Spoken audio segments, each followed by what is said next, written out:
Hi, everyone. Welcome to Spiritual Experiences with Loretta fam. I hope everyone is doing amazing. I hope everyone is doing amazing. So let me tell y'all this real quick. I got something to tell y'all. So after I recorded the video last week talking about the distractions of entertainment, media, being attached to our cell phones, and just other habits that we're engaged in to distract us. I went to the park, y'all, this weekend to take a walk, and I see a woman. She has her cell phone under her clothes. And she having a conversation while she walking at the park loud, okay? And she done produced a transportation system to have her cell phone connected to her, y'all. I cracked up. Like I was like, God, you too funny. Like I knew that was a message. I knew that was a message from God. Like I could hear God saying, is that how you want to be out here in these spiritual streets? You better put that phone down every now and then. And I'm like, nah, I can't be out here. I can't be in the matrix like that. Like sis wasn't playing and it was like, oh my goodness. So yeah, anyway, if that made y'all laugh or if y'all can relate to that, check out my video, Escaping Escapism. And it's basically talking about how we distract ourselves from going higher, going, to the next level, distract ourselves from going higher and check that out. I'll have it in the description box, y'all. Okay, so this week we are talking about being here on purpose. We are here on purpose, y'all. Let me ask y'all a question. Let me ask y'all a question. How would it feel to believe that you are here as a random occurrence, that you are here not as a cause, but only as an effect of two other people, your parents, get together to conceive and produce you. That's why you're here. That's the only reason. You had nothing to do with their conscious or unconscious decision to conceive you. That you had no participation in the whole thing. How would that feel? How does that feel if you have that belief system? That there was no thought, intention, or will of your own to weigh in on this lifetime that you're living, right? Think about that for a moment, how that feels, right? If you felt like your presence was only a result of someone else's actions, I would imagine that it would literally feel as if life happened to you, right? As opposed to you happening to life. It would feel like you've been put upon, right? Majorly inconvenienced. Like now I gotta live this whole lifetime because y'all done decided to hook up, right? That you had no choice in the whole thing. That even as a matter of your birth, that your very existence is that of a result of other people's choices and actions, whether it be from a blissful marriage or from a one night stand. It is important to know, y'all, that we chose to be here. We chose to be here. It's important not only because it's true, okay? Y'all email me if you disagree. Let's talk about it. Let's talk. But not only because it's true, but knowing this takes us from a position of powerlessness to power, right? From thinking we are victims of our lives to understanding that we are active orchestrators of our journeys, right down to the conditions and circumstances of our birth. Believe it or not, for those of you who would like to do more research on this topic, y'all, there is countless resources all around to point us to this truth. You know, centuries ago, we might not have had this information, but there are countless resources that point us to this truth. You have Dolores Cannon, the many books she's written. There's no way I can go through all the books that she has written that has chronicled that where she's chronicled over her life the many epiphanies her clients have revealed to her through her QHHC hypnotherapy practice. These books are profound. I'm going to show one of them, Between Death and Life. Dolores Cannon. Between Death and Life is one of those. And these books, y'all, are not boring. Quite the opposite. They are quite entertaining. They are quite entertaining. And they are all like real hypnotherapy sessions that she's had from clients. So check that out also. So also, y'all, I know y'all can just script this because I talk about this book so much. There's also Your Soul's Plan, written by Robert Schwartz. Robert has been on the show. Okay, he's been on the show. That was a fangirl moment for me. Amazing stuff, y'all. Robert Schwartz talks about pre-birth planning and the coordination that we do with our spirit guides before our lifetime. Like we sit down, it's actually like a round table. We sit down and we have these conversations with our spirit guides, and we just say, you know what, I think I want to do that. And they might say, that's a little ambitious. That might be too much this lifetime. Why don't you just do a little of this to get a taste of how that experience is going to be? And then as your lifetimes progress, you can go up in the level of difficulty. So that's just an example off the top of my head.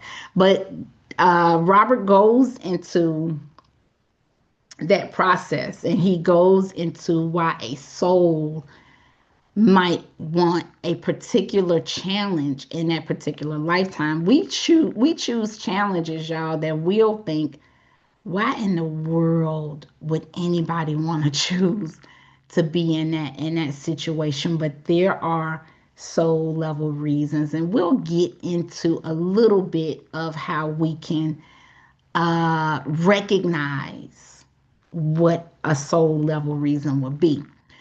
I'm also going to include a video in the description box, y'all, of a gentleman by the name of Aaron who has been on the show. But as a soul, y'all, he remembers choosing his body for this lifetime. He remembers his choosing his parents and like his decision making process as a soul to choose his parents.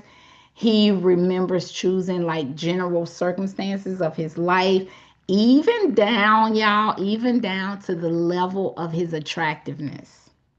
Can y'all like it's juicy. It's juicy, y'all. So I'm gonna put that video in the description box. Like, y'all need to check that out. Like, for real. I was on a high when I was talking to him because this is just profound stuff. Uh, like I can never get over how dynamic we are as souls having these human experiences. I also wanted to reference Michael Newton. I can't go without referencing Michael Newton, Dr. Michael Newton, Journey of Souls. He talked about also case studies of lives between lives as well. So if y'all want to read something from a doctor, let me tell you, the information is out there, y'all.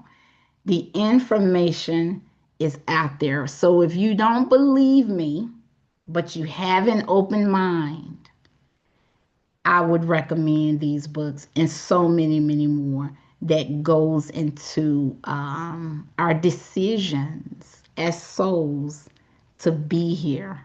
Our decisions as souls to be here. We are here on purpose. We are here on purpose. Absorb the vibration of those words, y'all. The promise that they hold. Like there was a time that I identified as a victim. Like I thought of myself as a victim. I was having a very hard time in life. And I very much felt like I had no personal power in my life. And I did not, I ain't want to be, let me take it back to the South. I ain't want to be here, y'all, for real. I did not want to be here. But once I found out that, yo, like, I chose to be here, we're here on purpose. I chose this. Once I found that out, it was a game changer for me, y'all. It was a game changer for me. And when the Bible says the truth shall set you free, that is so true. That one truth, that one factor changed the game for me. We are here on purpose. Grasp the personal power that comes with that statement. Let's imagine for a moment every one of us individually in this moment. Let's imagine the vision that you might have had while planning your lifetime. The vision, in the mind's eye, the plan. Now I can literally hear, because this was what I thought at a point in my life. I can literally hear people saying vision. I didn't have a vision. I don't live a dynamic life. And my answer to that is yes, you do. Yes, you do. I had a conversation with a coworker, that same coworker who stopped smoking. I talked about him in the last video. The one who stopped smoking, he was telling me that he had read that the average person impacts within their lifetime, that they impact about 10,000 people during their lifetime. The average person, not a famous person, not an influencer, not somebody in politics, He said the average person, right? Get up, go to work, come home, impacts about 10,000 people throughout their lifespan. And I thought about that and I was like, yeah, because even babies impact the beings that are around them. You think about a baby, like first of all, how they can light up a whole room. Everybody in the room wants to check on that baby, want to look at the baby, kiss their feet. If you have children and you try to go over your parents' house without your baby, if you notice your parents don't have anything for you, they want to see that. They want to see their grandbaby, right? Babies have impact. Babies have impact, and they are fresh. They hadn't even gotten started. They're fresh out the womb, you know They carry a beautiful vibration that everyone is drawn to. So I'm like, yeah, that is so true. That is so true. We have impact. We live dynamic lives, So, yes, I'm telling you, there was a vision. There is a vision that you held, that you hold as a soul for this lifetime. You are still that soul, right? The only difference is then when we were choosing and making these decisions, we were a pure spark of light that was not carrying a body. And now we are that same pure, you are that same pure spark of light, that same innocent spark of light who does carry a body. That's the only difference. Now you do carry a body. And now we are in a much more dense dimension, right? So, then we were around unconditional love. We were probably a little ambitious about what we wanted to accomplish. And now we are in this more dense dimension, but we still carry that vision. We still carry the soul level purpose, that intention, that vision we held as a soul for being here. And we get caught up on humaning, right? We get here and we get caught up, we running around, we got things to do, we have things we want to accomplish. Uh, but there are moments, y'all, when that soul level purpose surfaces. There are moments when that vision surfaces. How do we identify those moments? The vision of our soul level purpose comes forward during those times when we experience joy. That's when they come forward. When those remnants of our soul level purpose comes forward are those times when we experience joy. When you're doing something and you lose time doing it, like you doing it and you look up and it's like, oh my gosh, it's been 2 3 hours and it feels like it's been 10 minutes. Those things that you do and lose time doing, or those things that you do that you would do for free. There are things it's like, man, I could do this for free. If I do this all day long and get paid, I'll be in heaven. I would do this for free because you just love it so much, right? Those things, especially if they are high in vibration, those things are pointers. They're pointers for us into our soul level purpose. They're clues into what our soul level purpose is. Okay, so let's go back to what we were saying. So, just for a moment, y'all, go into your imagination and imagine the intention you might have held while planning this lifetime that you are living now. I think, this is a cool exercise to do, right? Uh, Imagine the planning that you did. Imagine the level of mastery that you wanted to attain in this lifetime, the growth and expansion that you sought to embark on in this lifetime. Align yourself, y'all, with the wisdom and courage you embodied while planning the challenges and triumphs, the challenges for your life and the triumphs uh, to help you attain that level of mastery, to help you attain that soul level purpose this lifetime. You still carry that wisdom. You still demonstrate that courage, especially now. We had courage as souls without a body, but in these lifetimes carrying these bodies, this is when the courage is put to the test, right? Why? Because it ain't easy.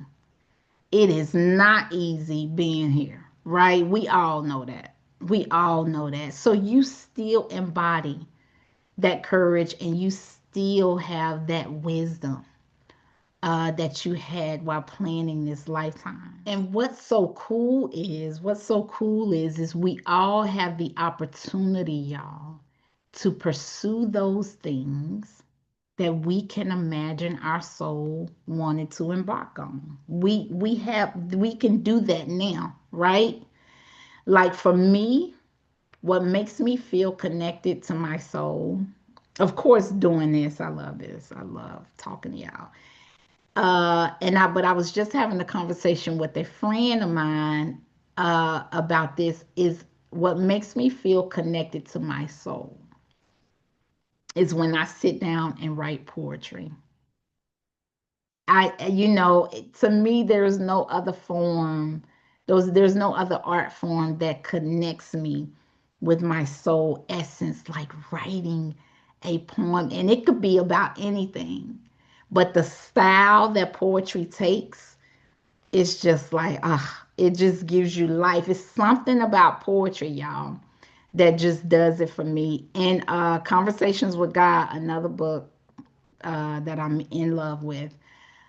Neil Donald Walsh is talking to God, and God, in Conversations with God, says in the book, and of course, I don't remember the exact words, but he says, God tells him, he says, if one man takes up his mat and sits on his mat in the streets and writes one sonnet, which is another word for poem, writes one sonnet and does nothing else, he would have accomplished his reason for being here. And so that just shows we don't have to feel like we're doing these lofty things to accomplish our soul level purpose. You have no idea the many layers.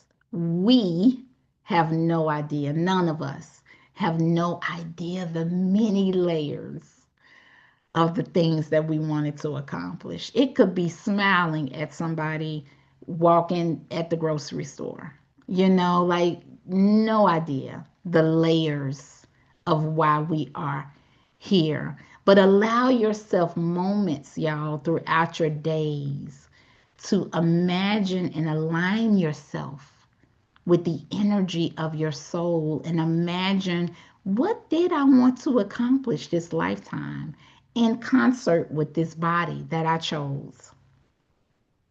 And another question, y'all, and perhaps a more important question would be, is we can ask ourselves, how can I experience and create more joy in my lifetime? How can I experience and create more joy in this lifetime? What can I do to increase my level of joy? Joy that does not involve harming another person, of course. Joy that begets joy.